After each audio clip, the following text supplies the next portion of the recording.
And we are back here to discuss the huge game that we've got coming up at Old Trafford against Man United, which is even more important now that Chelsea are right down with next on equal points, challenging for that European spot.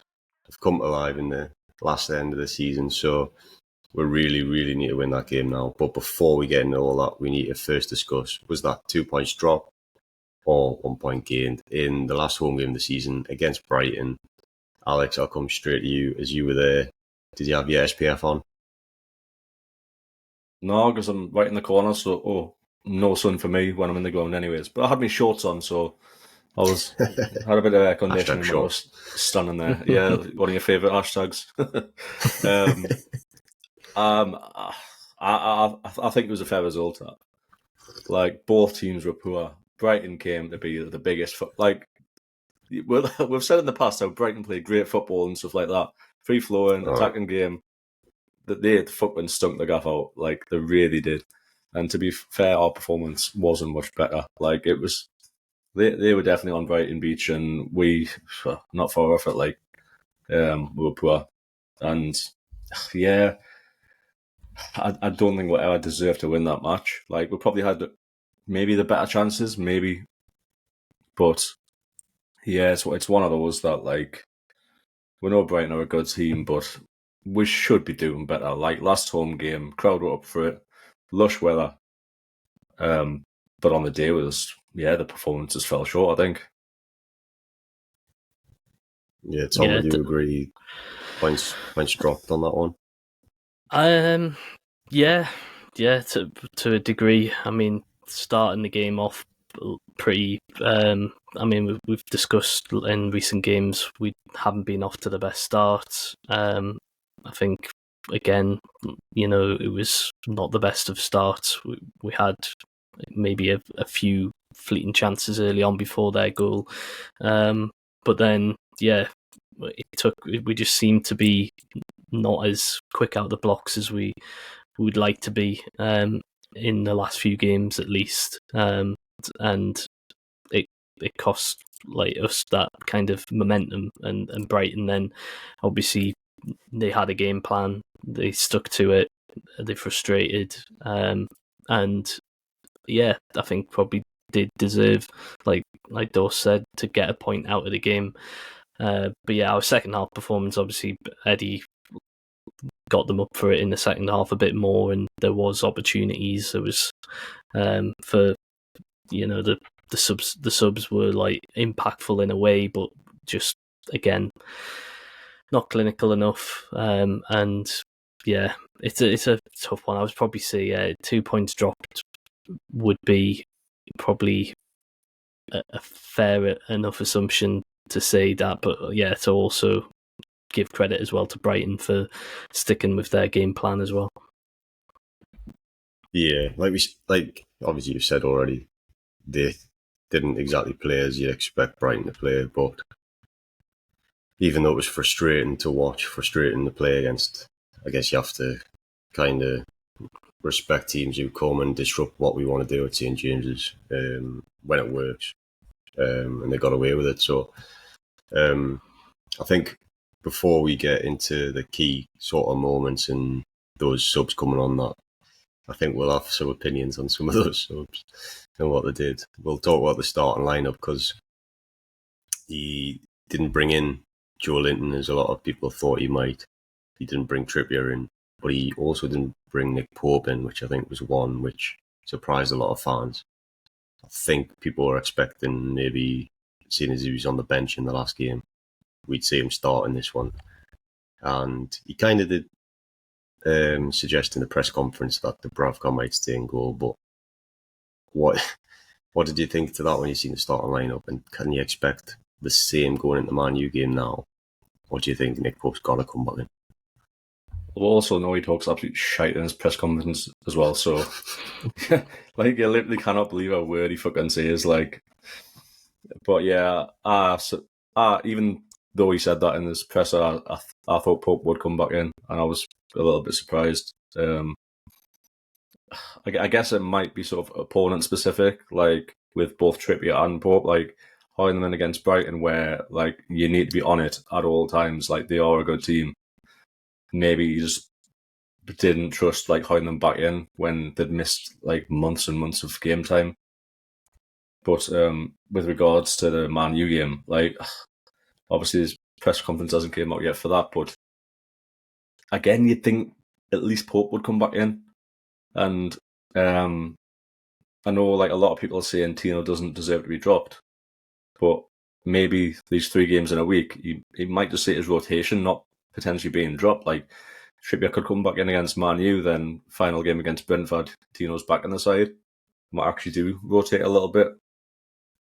But I don't think Dubravka particularly done anything wrong in the game. Like, he didn't have that many saves to make. And the goal was just like a scrappy goal, like which himself probably couldn't really do too much about.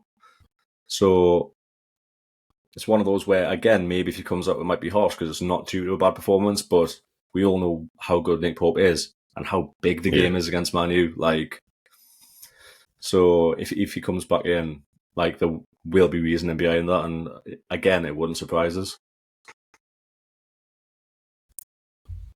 I actually thought Tino had not a bad game, but not his best game, so I wouldn't be surprised if he uses that as a reason to bring Trippier back in, especially for Man U with his leadership and stuff like that.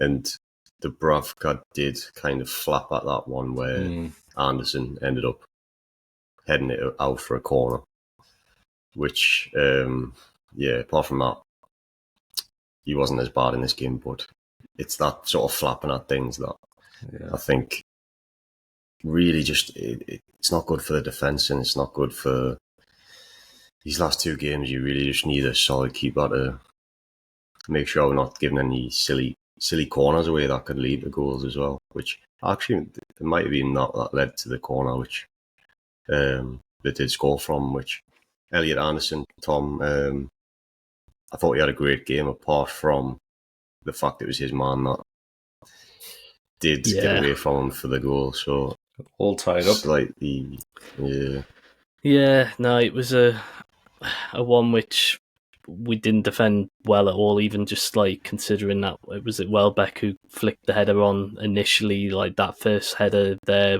we missed that one, the door wasn't strong enough there, and then to allow Veltman to, the size difference, he is a physically much stronger guy on Anderson, so maybe it was just a bad choice of players to mark Veltman at the back post like that. But you've got to be stronger there because he just bullied him, and it was good little finish in the end, just prodding his foot at it. And all right, Murph's on the line trying his best, but even big Jacob Murphy can't do much about those ones. So but no, otherwise, like, obviously made up for it in his efforts down the other end with the assist for Longstaff. So generally speaking, like from an attacking sense and like how he did in the midfield, Anderson did well, but again, we're talking about players who came on and players who could feature against Man U, and Joe Linton's now had 2 games where he's had a good portion of the game to get match fitness in. So I don't know, is Joe Linton even like a shoo-in or for potentially getting a start against Man U?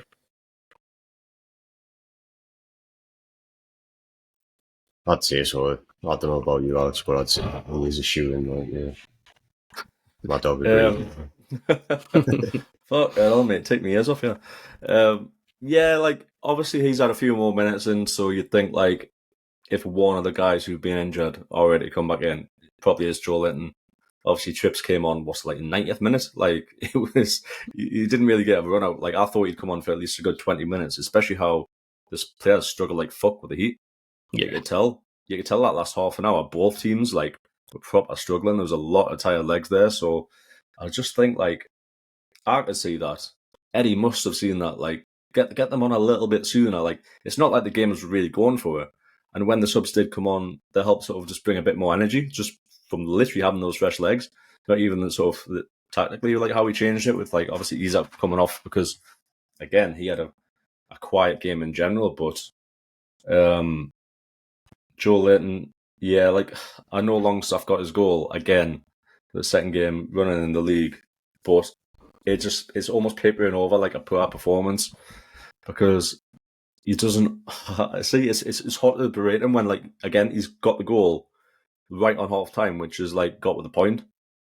But like his all round game is just lacking so much, and like Anderson's so much more positive on the ball.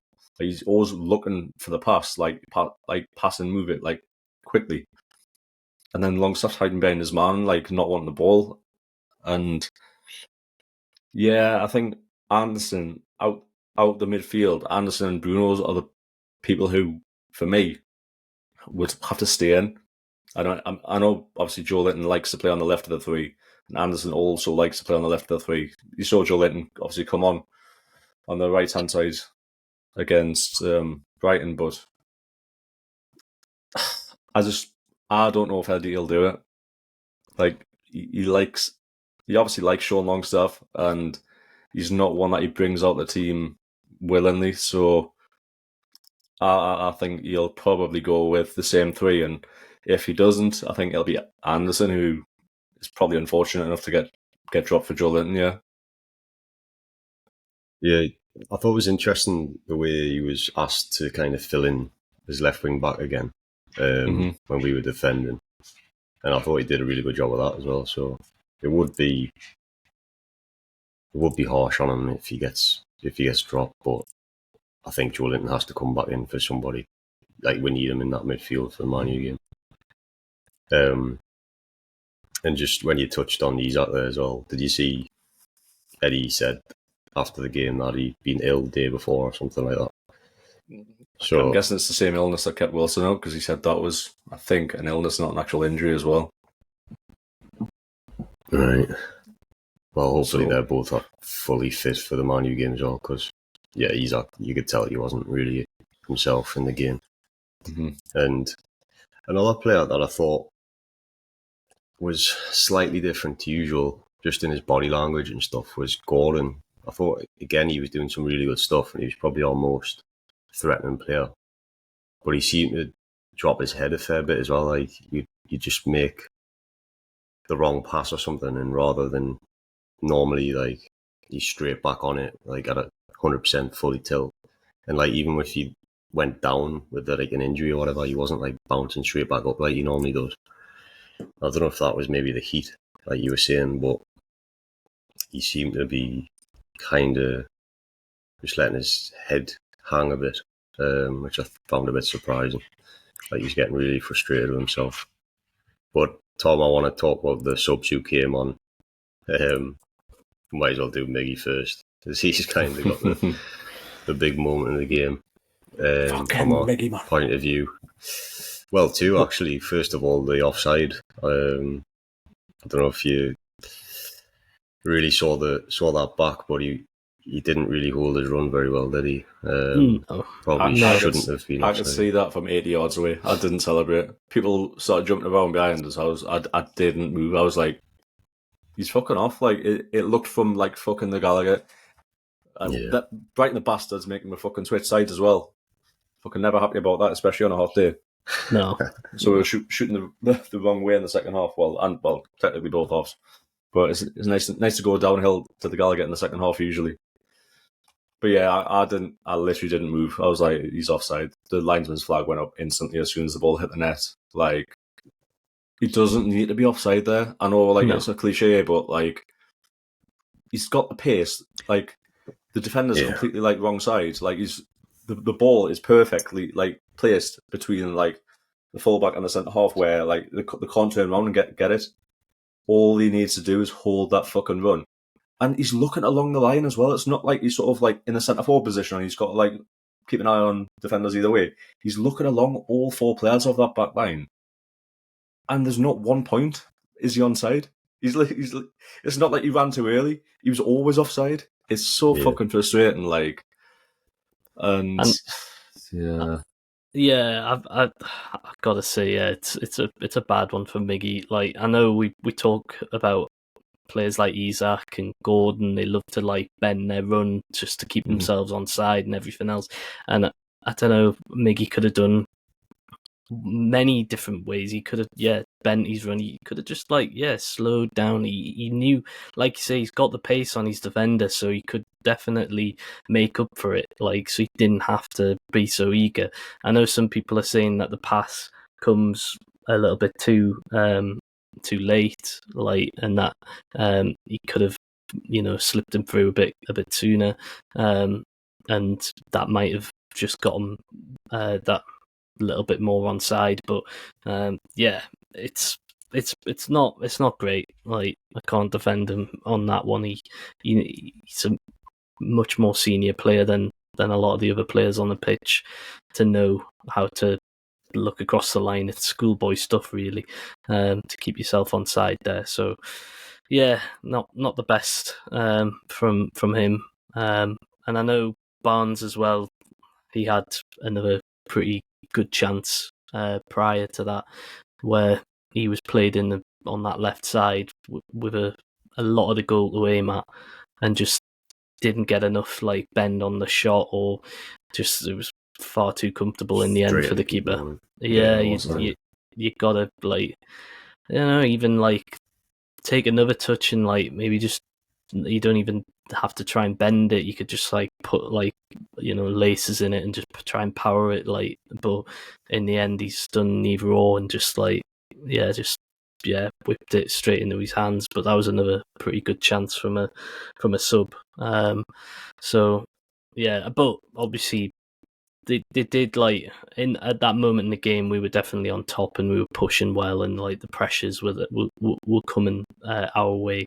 But like I say, we're just clinical wise, and just using our heads a little bit, just wasn't quite there for it, which was a shame because it would have been nice to have grabbed a late winner.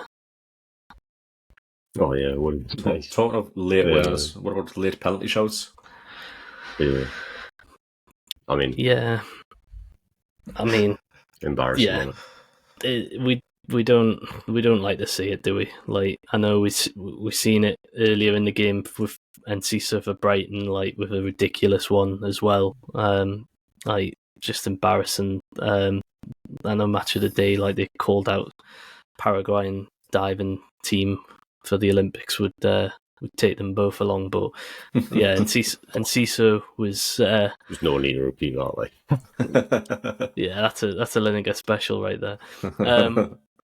Yeah, Enciso's was worse, despite Match of the Day saying that they thought Miggy's was the worst of the two, but I did think Enciso's was more embarrassing. But Miggy, we don't want to see that from any of our players, really, like trying to dive and try and cheat a pen. Like, it was, there was, even if there was the slightest little bit of contact, which I don't know if it was hard to tell from the angle I seen it at, if he did get a little clip on his ankle, but the way he went like flying down was just embarrassing. It wouldn't have been great to have been awarded a pen in on those circumstances, because if it was the other way around, I'd have been fuming.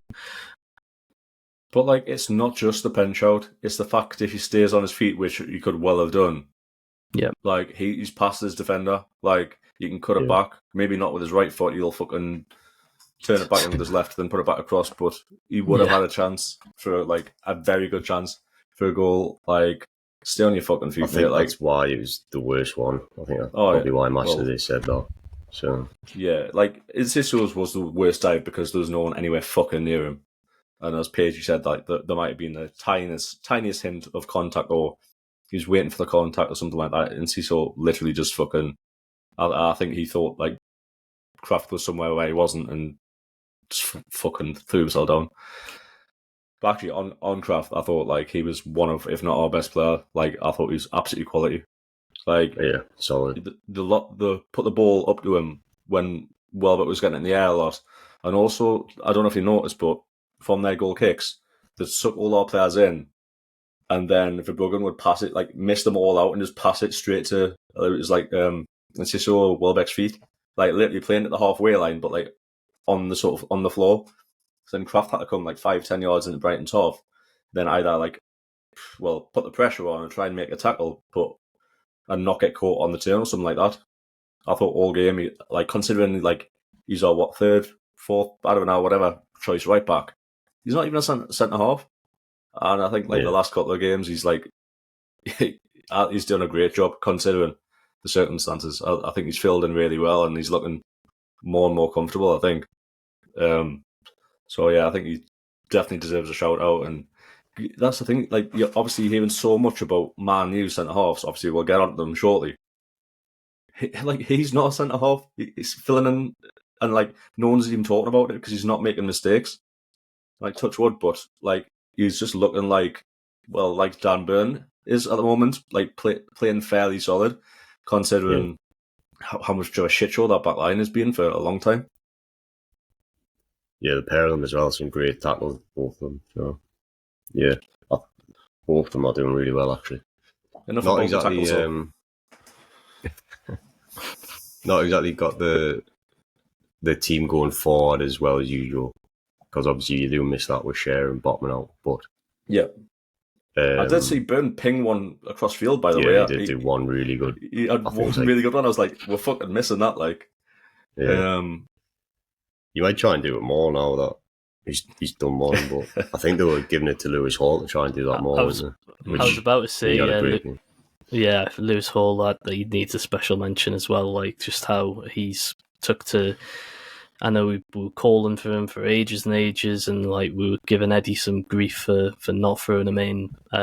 But maybe it was perfectly timed from Eddie's perspective. Just like Lewis Hall just now looks like Premier League.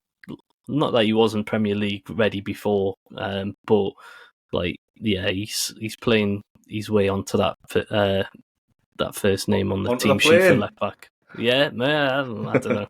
I mean, it's a big shout up there to get him on the plane, but I know Gareth's been at the last few games watching. Has he actually? Yeah, I'm obviously probably looking a bit further up the field. But, sit next to him in the Pornsani club. Not quite, but he's Lewis Hall just looks very much like he's our future left back, and I know we've got Alex Murphy who's signed a new deal, and he's, I was just saying before that we've got short term, medium term, long term sorted for me on that side of the field with Murphy, Hall, and options currently with Byrne when he switches back over there for a short term sort of thing. Kelly as well. And Lloyd Kelly, yeah, exactly. Like that would be kind of another mid to long term as well. So yeah, we've got it very much sorted there. And Lewis Hall, played some great interlinks with Gordon and just as well can ping a pass and had a shot in the first half, which wasn't too far away. Like it was a nice turn of pace and got plenty of power behind it. So he's definitely got that in him. Like. That little turn of pace is good. From an attacking sense, it's so refreshing to have like somebody that high up the pitch from left back causing problems in and around the box. So Lewis Hall, just keep doing the good work because he's definitely deserving his spot in the team. Well, while we're talking about Lloyd Kelly, we might as well jump onto the Tosin rumours heating up even more. I heard yesterday, and whether this is true or not, I have no idea, but that Fulham have kind of said that's it now, he won't play for them for the rest of the season. But either way, apparently we're front runners and ahead of Spurs and is it Arsenal as well? Interesting. Chelsea, I think, because Thiago Silva leaving that was it. at the end of the season, yeah. And he probably wouldn't have to move out of his house if he moved to Chelsea. It's only a couple of yards away. So if they're not the front runners, that would suggest that we are, unless there's a team abroad, which again would be a great bit of business. And like you're saying, for the left-hand side, we've then kind of got that for the right as well. Even over the course of today, and for everyone listening, it's Monday, there's been journals coming out and saying, it is developing. And, it's not just, the ITKs. It's, Craig Hope and Romano and all that, with multiple tweets out today saying, it's progressing, we are front runners.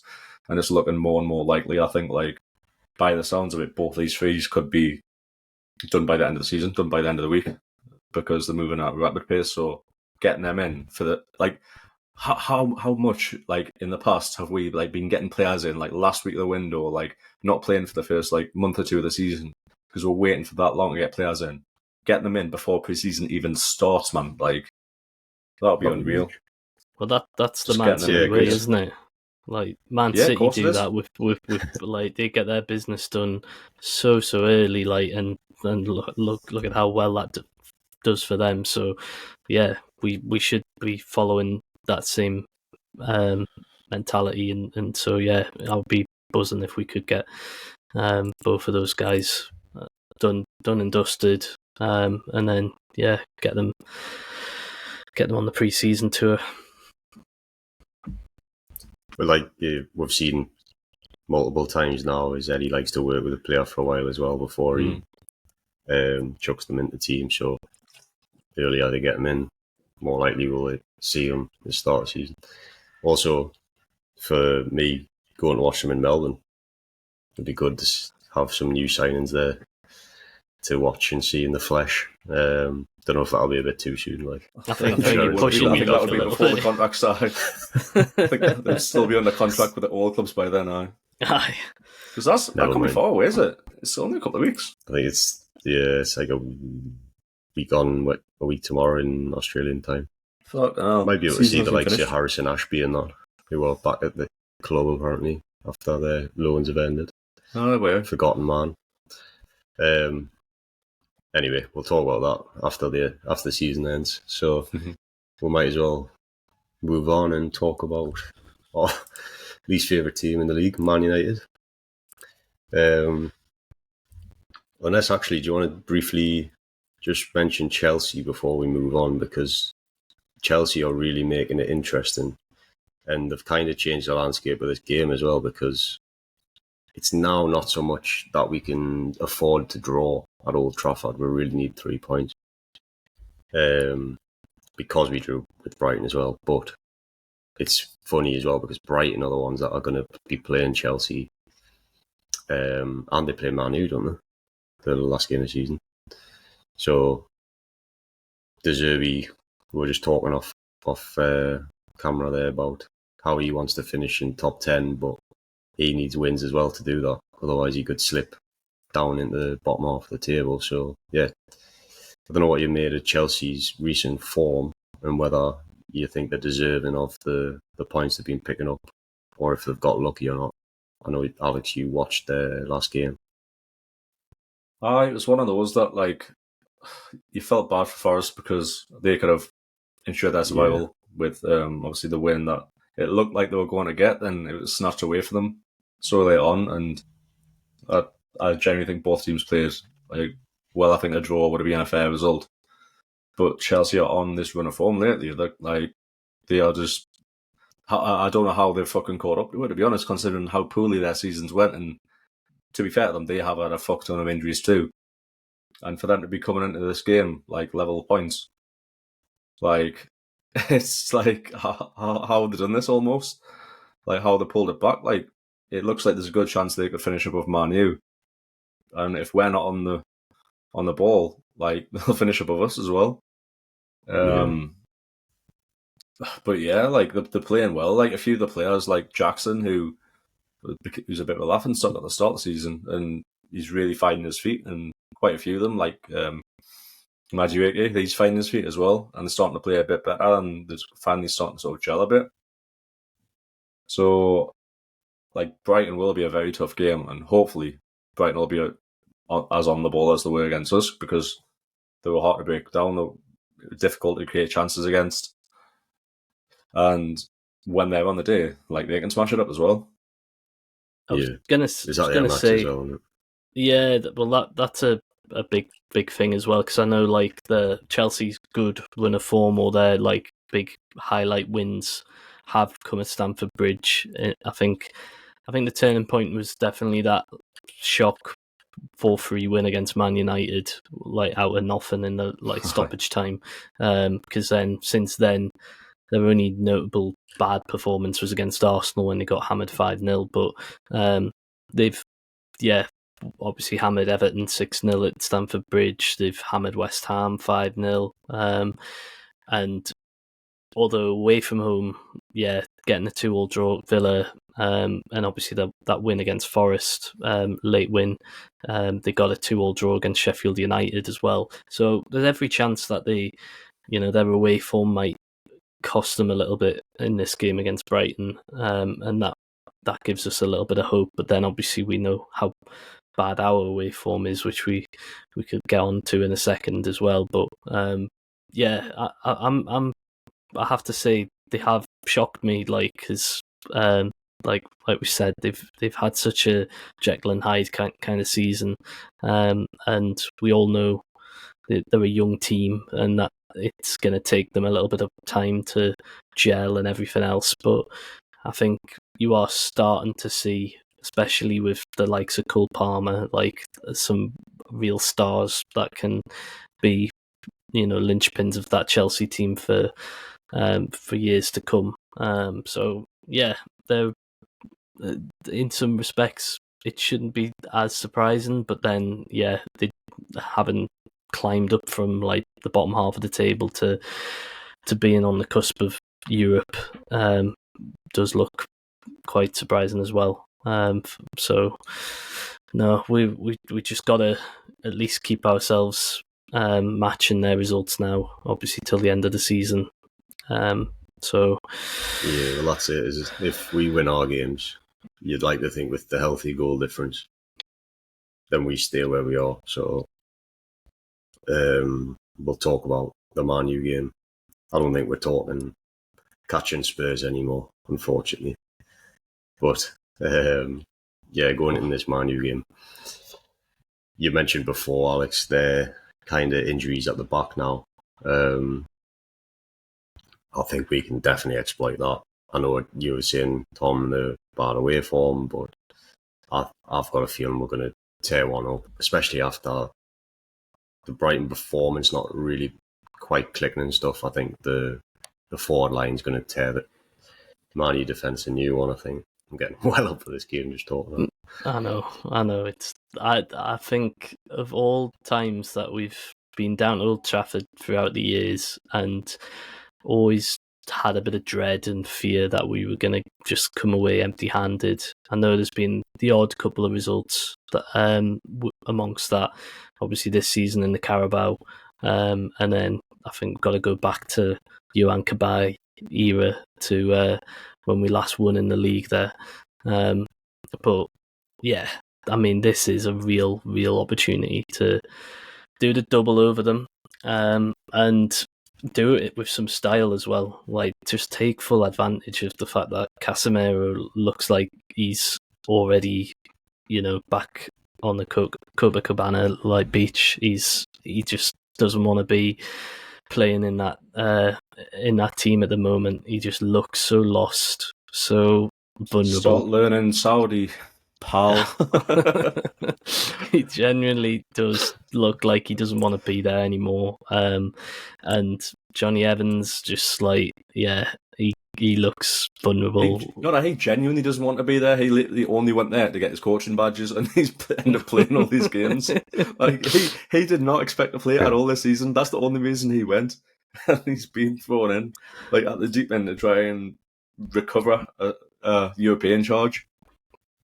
Yeah, honestly, they're all over the place. Like the game against Arsenal, they barely threatened. Arsenal could literally just put it in cruise control. Like they didn't even try it, really. Exactly. Like they were just happy to just come away with that 1-0 win without breaking sweat. And yeah, obviously we know they took that humbling against Palace the game before that. really, really do just need to take this opportunity. Like, not many opportunities come as golden as this to just like put a memorable performance at Old Trafford. Like, and yeah, as well, just knock Man United out of like contention for finishing in European spots in the league, and yeah, just obviously knock their confidence even more ahead of their FA Cup final. That would just be so sweet. I've just had a little check there. We're favourites with the bookies for the match. Like, that's got to be the first time, potentially, well, it must be ever in a Premier League era, that we've been favourites at Old Trafford in a league game. Like, and it just shows, like, how much Barney they're in. Like, as you're saying about Casemiro playing centre-half, like, I'm sure I've seen the coverage before after the Arsenal game, and in his 500 whatever appearances before joining Man U, he played like less than 10 centre half, and he's played like a couple, obviously in the last couple of games. He's not a centre half. He wants to walk out with the ball. And obviously for the Arsenal goal, he keeps who's a Saka on side. He keeps the right wing out on side by an absolute fucking country mile. He doesn't get out half as quick as he should be, and I don't want to say it's all his fault, but if he got out quicker, then that goal wouldn't have happened. You talk about Arsenal being not getting out of second gear.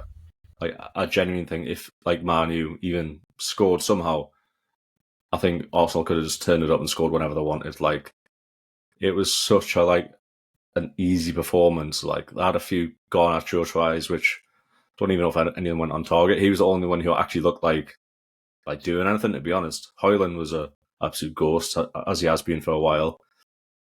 And it sounds like Bruno Fernandes maybe will miss out again. And like, you can say what you want about him, but like, you don't. He's got the most chances. Yeah, he's got the most chances created in the whole league this season. So, I mean, if you take them out, I can't even remember. Yeah, he is injured. But I'm sure Ten Hag said that he was in training on Friday, and then he was knocked out again or something like that. But he said the same about Rashford. He said Rashford was in training and he also didn't make the team. So I'm half wondering if they've got a little knock that usually they would have played through, but they're just saving them for the FA Cup final now. I was going to say I seen Rooney was slagging them off for hiding mind injuries, or whatever he said. Pretty much.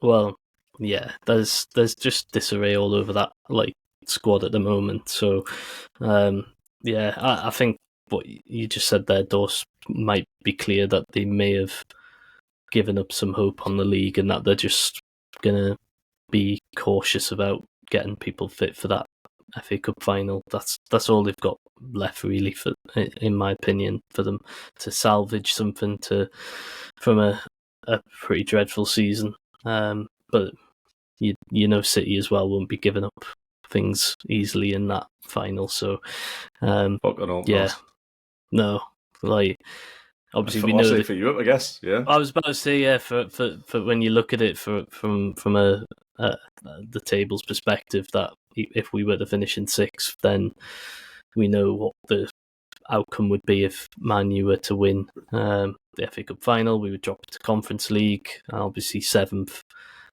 if we were to finish in seventh, wouldn't get us anything if Man United finished eighth. So we know to at least guarantee some form of Europe, that sixth place is definitely needed. So yeah, we just got to hope that Eddie just sends them out there knowing that. And I'd just love to be able to say we've done the double over Man U.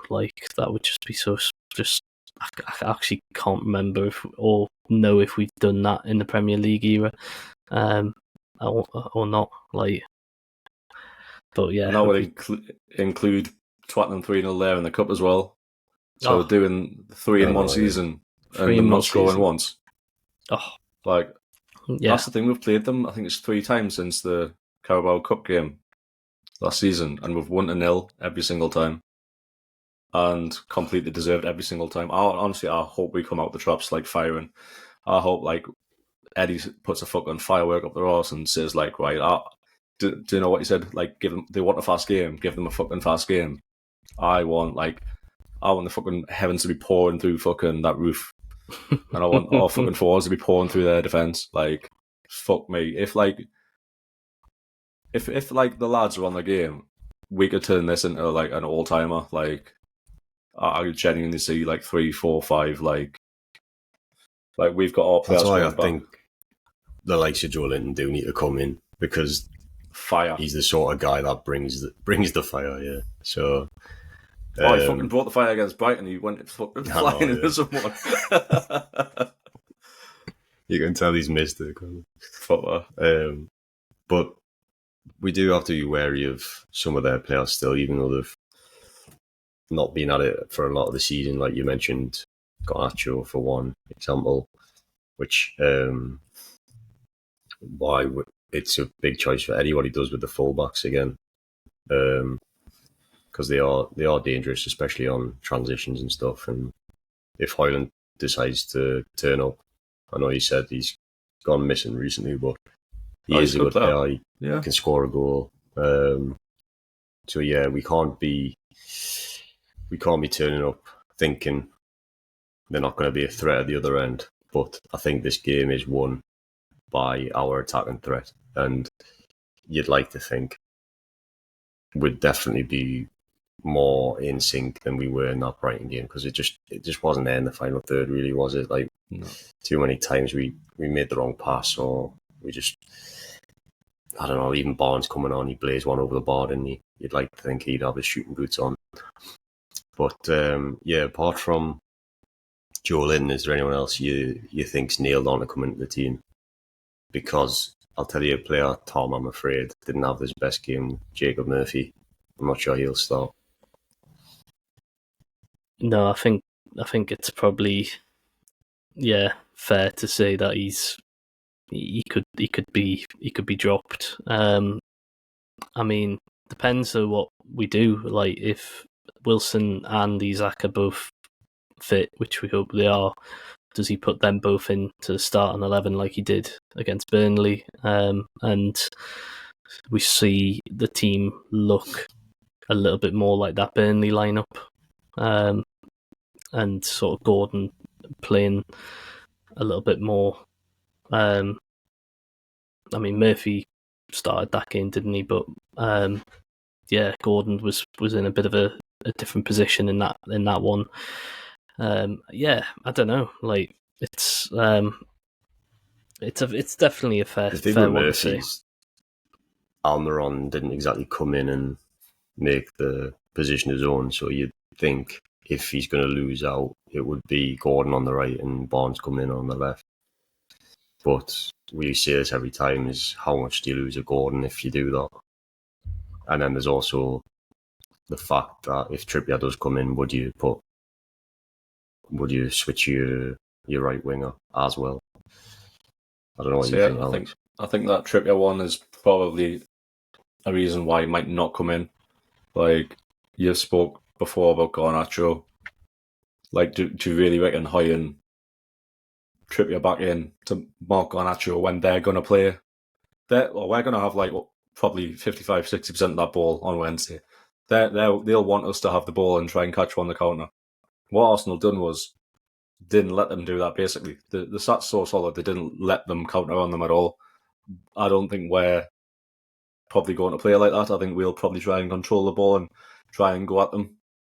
And if the game turns into a bit of a basketball match, then I think we've got the quality to still come out on top. But if that's the case, you want Tino there right back as opposed to Trippier, who's been out for months. Surely, like, he's got the pace, he's got the strength, and he's got that one-on-one defending. Really. Yeah, he's got that one-on-one defendability that Garnacho will go at him like multiple times in this game. And not that Trippier's poor at that, he's great. But he has been fouled up by a few tricky wingers, obviously, like Son in the game at the Tottenham Hotspur Stadium. Like, that was a rough day for him where he got turned inside out a bit. So I just think for this game specifically, for how we're going to play, probably on the front foot and be defending counter-attacks. I think I'd let Trippier just maybe sit this one out, maybe come on late, whatever.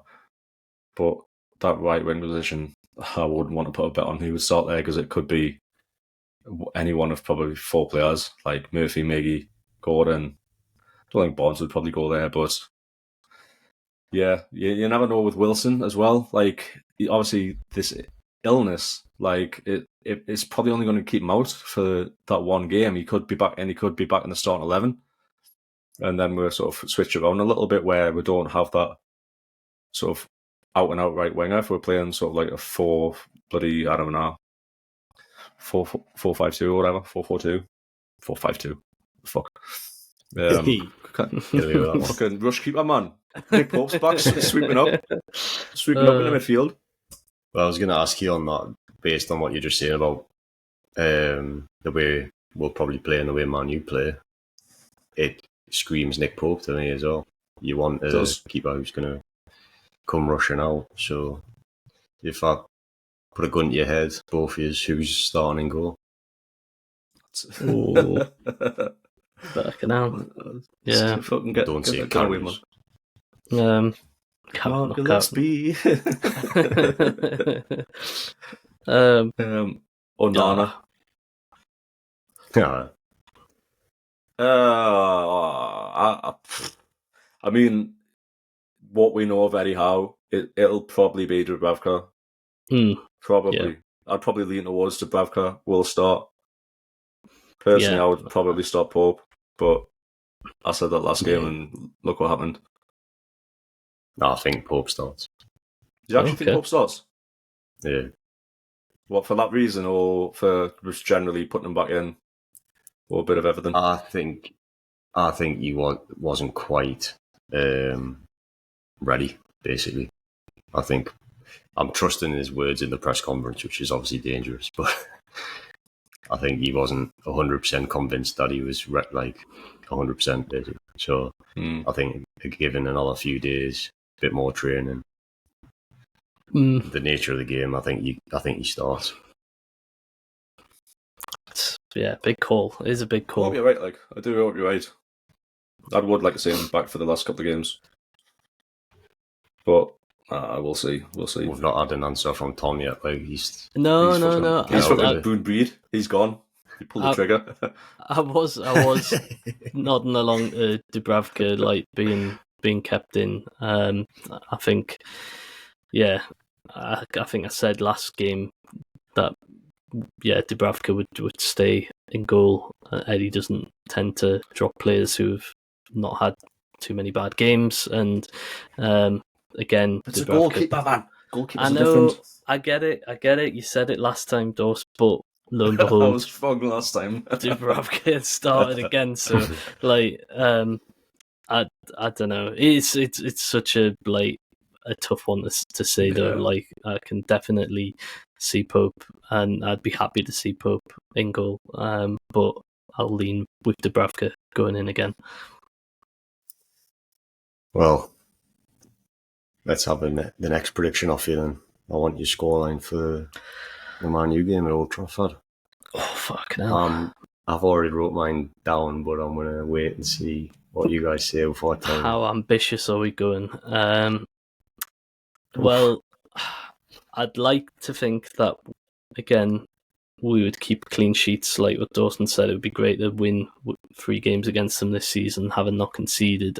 Although I do think we will concede 1, but win 3-1.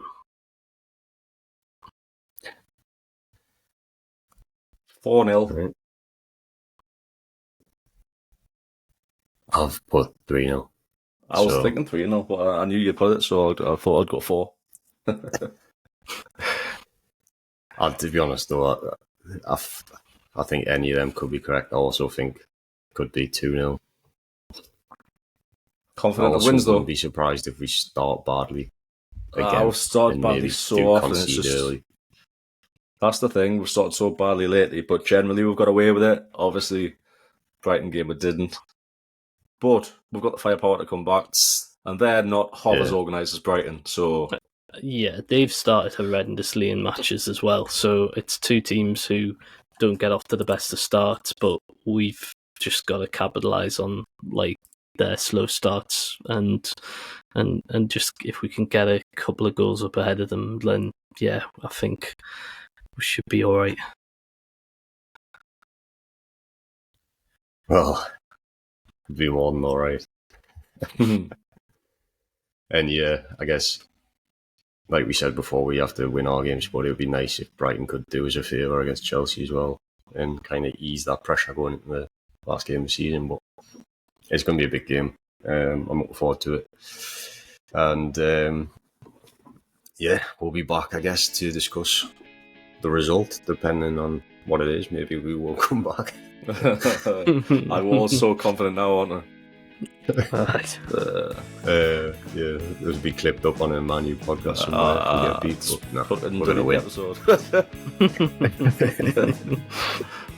Yeah, join us for that. And get your predictions in too. Let us know what you think. That's stjames'pod on social media.